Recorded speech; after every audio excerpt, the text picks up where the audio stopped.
अमावस्या की रात भाग 1। अमावस्या की रात थी। चांद पूरी तरह से गायब था और चारों ओर सिर्फ घना अंधेरा छाया हुआ था। हवा की सरसराहट और दूर कहीं उल्लू की आवाज माहौल को और भयानक बना रही थी। साहिल अपने दोस्तों के साथ गांव के बाहर बने पुराने हवेली की ओर बढ़ रहा था। ये हवेली दशकों से वीरान थी और गांव वालों के अनुसार वहां किसी आत्मा का साया था। साहिल को भूत प्रेत जैसी बातों पर यकीन नहीं था। उसने अपने दोस्तों को चुनौती दी थी कि वे इस अमावस्या की रात उस हवेली में जाकर साबित करेंगे कि ये सब अफवाहें हैं। उसके साथ आरव, नील और मीरा भी थे। चारों के हाथों में टॉर्च थी और उनकी जेब में कुछ नमकीन और पानी की बोतलें थीं। जैसे ही वे हवेली के करीब पहुंचे, ठंडी हवा का एक झोंका उनके चेहरे से टकराया। गेट के पास लगा पुराना ताला जंग खा चुका था। साहिल ने उसे धक्का देकर खोल दिया। अंदर घुसते ही उनकी टॉर्च की रोशनी ने हवेली की दीवारों पर लगे पुराने फटे हुए पोस्टरों और मकड़ी के जालों को उजागर किया। ये जगह सच में डरावनी है, मीरा ने कांपती आवाज में कहा। डरने की जरूरत नहीं है मीरा, ये सब सिर्फ कहानियां हैं, साहिल ने मुस्कुराते हुए जवाब दिया। चारों ने हवेली के मुख्य हॉल में कदम रखा। वहां हर तरफ धूल और पुराने फर्नीचर बिखरे हुए थे। आरव ने फर्श पर पड़ी किसी चीज को उठाया। ये क्या है? उसने पूछा। वह एक पुरानी लकड़ी की गुड़िया थी जिसका चेहरा लगभग जला हुआ था। नील ने हंसते हुए कहा, शायद कोई बच्चा यहाँ खेलते खेलते इसे भूल गया होगा। लेकिन तभी अचानक हवेली के ऊपर मंजिल से किसी के कदमों की आवाज सुनाई दी। सभी एक दूसरे को घूरने लगे।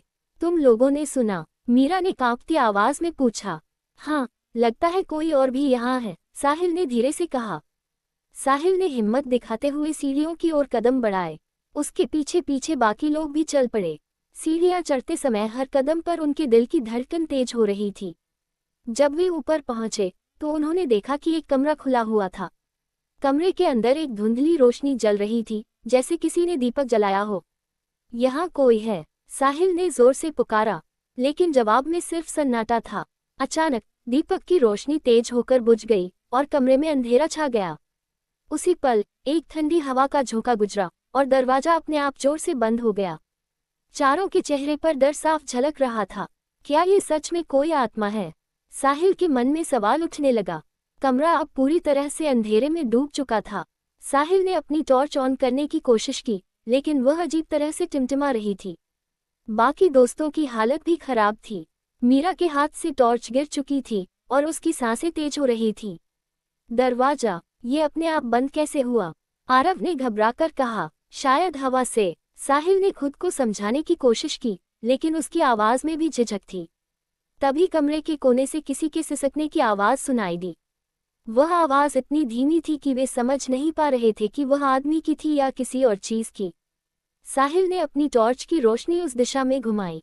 रोशनी एक पुराने झूले पर पड़ी जो धीरे धीरे हिल रहा था। झूले पर एक छाया सी बैठी हुई थी। उसकी आकृति धुंधली थी, लेकिन वह एक छोटी लड़की जैसी लग रही थी। वह नीचे देख रही थी और कुछ बुदबुदा रही थी। तुम कौन हो? साहिल ने डरते हुए पूछा। लड़की ने धीरे धीरे सिर उठाया। उसके चेहरे पर गहरी काली आंखें थीं और उसकी त्वचा इतनी सफेद थी मानो वह जिंदा इंसान न हो। उसने अपने होठों को धीरे से हिलाते हुए कहा, तुमने मेरी नींद क्यों तोड़ी? सभी के रोंगटे खड़े हो गए। नील पीछे हटते हुए बोला, चलो यहाँ से भागते हैं, ये जगह शापित है। लेकिन जब उन्होंने दरवाजा खोलने की कोशिश की तो वह अंदर से जाम हो चुका था। ये दरवाजा क्यों नहीं खुल रहा? आरव ने घबराते हुए कहा। साहिल ने अपनी हिम्मत जुटाई और लड़की की ओर एक कदम बढ़ाया। तुम यहाँ क्यों हो? हमें जाने दो, उसने पूछा। लड़की ने कोई जवाब नहीं दिया, लेकिन उसकी आंखों से खून जैसा कुछ बहने लगा। वह झूले से उठी और हवा में तैरते हुए साहिल के पास आ गई। तुमने मेरी गुड़िया ली है, लड़की ने एक भयावह आवाज में कहा। साहिल ने झट से अपनी जेब में पड़ी लकड़ी की गुड़िया निकाली और उसके सामने रख दी। लड़की ने गुड़िया को देखते ही जोर से चीख मारी। पूरा कमरा गूंज उठा और अचानक रोशनी का एक तेज झटका हुआ। जब चारों ने अपनी आंखें खोली तो लड़की गायब हो चुकी थी। दरवाजा अब खुल चुका था। चारों बिना कुछ सोचे समझे हवेली से बाहर भागे। बाहर पहुंचकर उन्होंने राहत की सांस ली, लेकिन तभी साहिल की नजर अपनी कलाई पर पड़ी। वहां खून से एक अजीब निशान बना हुआ था, जैसे किसी ने उसके हाथ पर गहरा पंजा मार दिया हो। ये सब खत्म नहीं हुआ है, साहिल ने धीमी आवाज में कहा। क्या लड़की की आत्मा ने उन्हें चेतावनी दी थी? या ये सिर्फ शुरुआत थी? हवेली से बाहर आने के बाद चारों दोस्त तेजी से गांव की ओर भागे। रात का अंधकार अब और भी भारी लग रहा था। हवा में एक अजीब सर्दी थी और साहिल की कलाई पर बने उस निशान से खून की कुछ बूंदें अभी भी गिर रही थीं।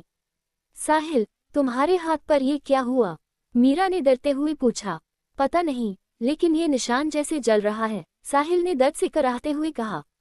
गांव पहुंचने के बाद वे सीधे पंडित जी के पास गए। पंडित जी गांव के सबसे बुजुर्ग और अनुभवी व्यक्ति थे।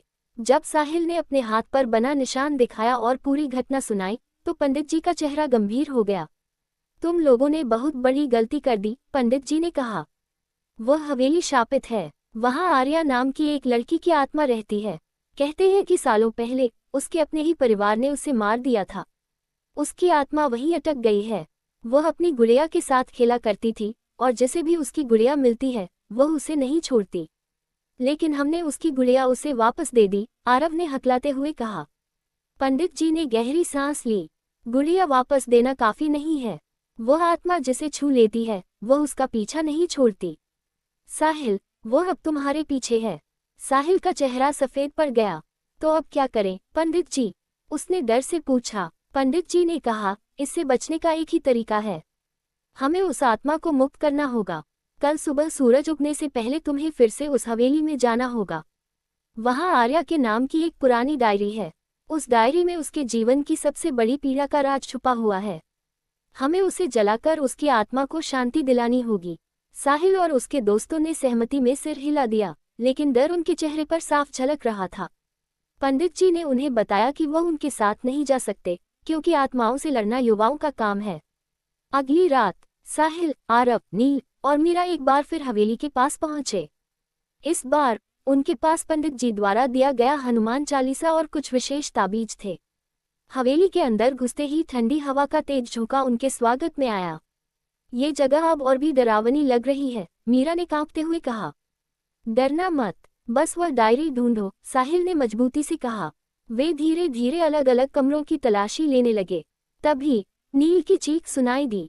साहिल, यहाँ आओ। साहिल और बाकी लोग भागकर उस कमरे में पहुंचे। नील के हाथ में एक पुरानी जली हुई डायरी थी। जैसे ही साहिल ने डायरी को छुआ, पूरे हवेली में भयानक चीखें गूंजने लगी। झूला फिर से हिलने लगा और आर्या की आत्मा एक बार फिर सामने आ गई। मुझे शांति चाहिए, मेरी डायरी, वह फुसफुसाते हुए बोली। साहिल ने कांपते हाथों से डायरी निकाली और माचिस जलाने की कोशिश की, लेकिन माचिस की तीली बार बार बुझ रही थी। तभी मीरा ने हनुमान चालीसा पढ़ना शुरू किया। उसकी आवाज के साथ ही हवा शांत होने लगी और डायरी ने आग पकड़ ली। आर्या की चीखों के साथ उसकी आकृति धीरे धीरे गायब हो गई। उसके गायब होते ही हवेली की सारी खिड़कियां और दरवाजे खुद ब खुद खुल गए। साहिल ने राहत की सांस ली। लगता है सब खत्म हो गया। लेकिन क्या वाकई सब खत्म हो गया था? हवेली से बाहर आते समय साहिल को अपने कंधे पर एक हल्का हाथ महसूस हुआ। उसने पलट कर देखा, लेकिन वहां कोई नहीं था। हवेली से बाहर निकलने के बाद साहिल और उसके दोस्तों ने राहत की सांस ली। ऐसा लग रहा था जैसे उनकी सबसे भयानक रात आखिरकार खत्म हो गई थी। लेकिन साहिल के कंधे पर महसूस हुए उस अनजान हाथ ने उसे बेचैन कर दिया था।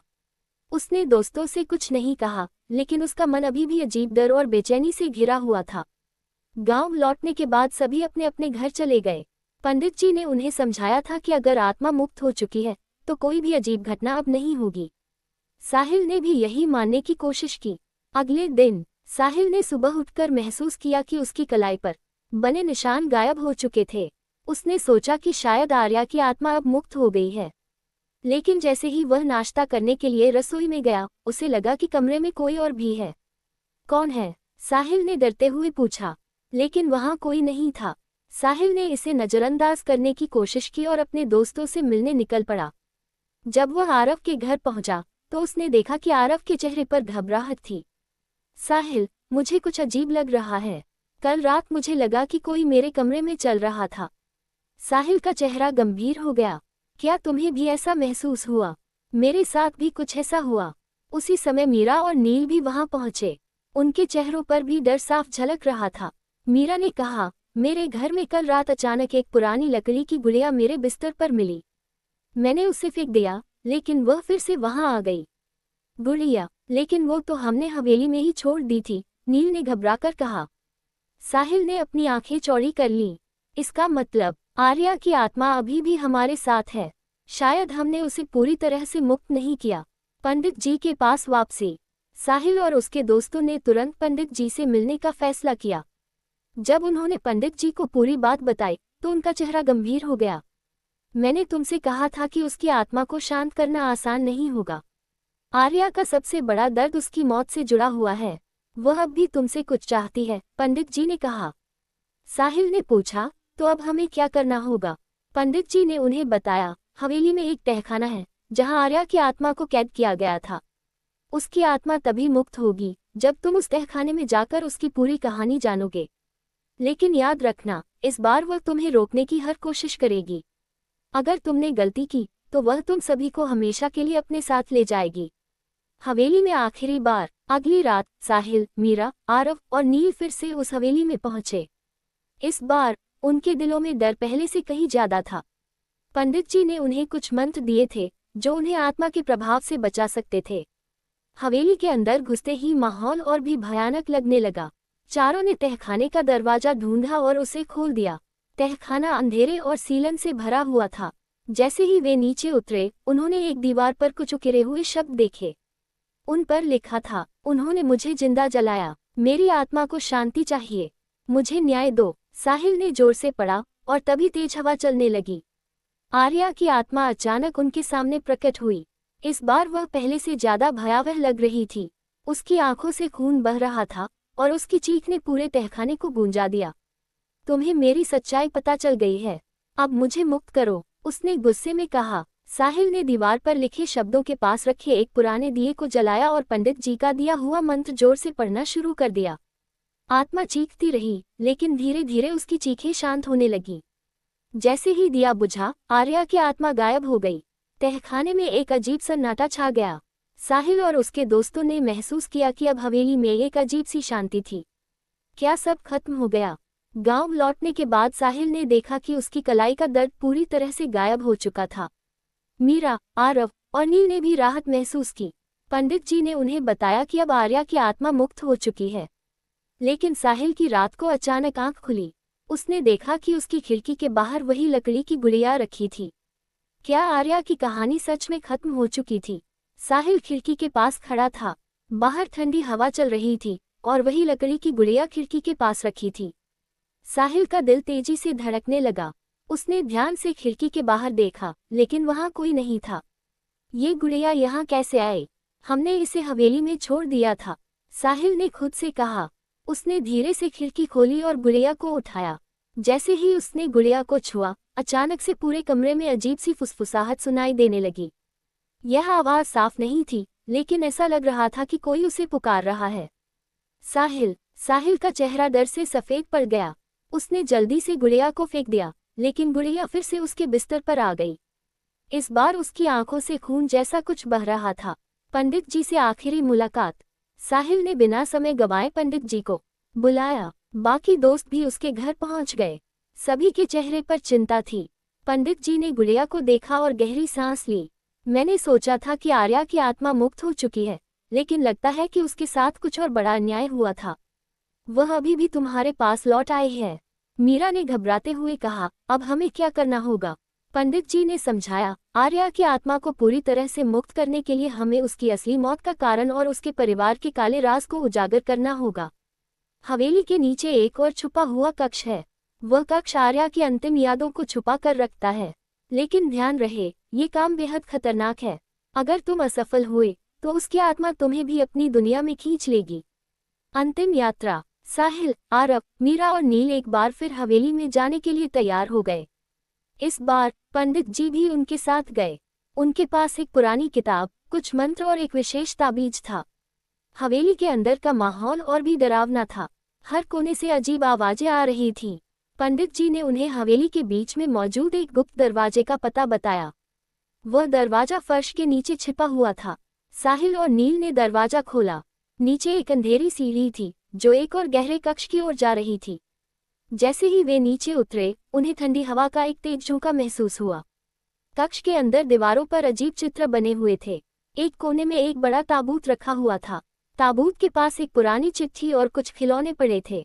पंडित जी ने चिट्ठी को उठाया और पढ़ना शुरू किया। चिट्ठी में आर्या की मौत का राज छुपा था।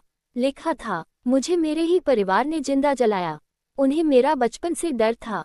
कहते थे कि मैं अशुभ हूँ, लेकिन मेरी आत्मा उन्हें कभी माफ नहीं करेगी। जो मेरी सच्चाई को जानेगा वही मुझे शांति देगा। जैसे ही चिट्ठी खत्म हुई, कमरे में तेज हवा चलने लगी। आर्या की आत्मा फिर प्रकट हुई, लेकिन इस बार वह और भी गुस्से में थी। तुमने मेरी कहानी पढ़ी, अब मुझे शांति दो या मरने के लिए तैयार रहो, उसने चीखते हुए कहा। अंतिम लड़ाई। पंडित जी ने मंत्र पढ़ना शुरू किया। साहिल ने चिट्ठी को जलाने के लिए माचिस निकाली, लेकिन हवा इतनी तेज थी कि माचिस जल ही नहीं रही थी। आर्या की आत्मा ने अचानक नील को खींच लिया और उसे हवा में उठा दिया।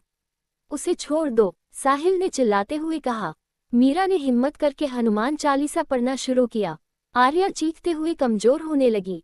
साहिल ने आखिरकार माचिस जलाई और चिट्ठी को आग लगा दी। जैसे ही चिट्ठी जलनी शुरू हुई, आर्या की आत्मा दर्द से चीखने लगी। तुमने मुझे मुक्त कर दिया, अब मैं शांति में जाऊंगी। आत्मा धीरे धीरे गायब हो गई और कमरे में शांति छा गई। ताबूत अपने आप खुल गया और उसके अंदर एक खिलौना और एक सोने का ब्रेसलेट रखा हुआ था। साहिल ने ब्रेसलेट उठाकर पंडित जी को दिया। अब ये जगह शापित नहीं है, आर्या को उसकी शांति मिल चुकी है, पंडित जी ने कहा। क्या सब खत्म हो गया? गांव लौटने के बाद सबने राहत की सांस ली। साहिल ने महसूस किया कि अब कोई अजीब चीज नहीं हो रही थी। लेकिन कुछ दिनों बाद साहिल को अपने घर के बाहर वही लकड़ी की गुड़िया फिर से मिली। क्या ये वाकई अंत था या कहानी अभी बाकी है?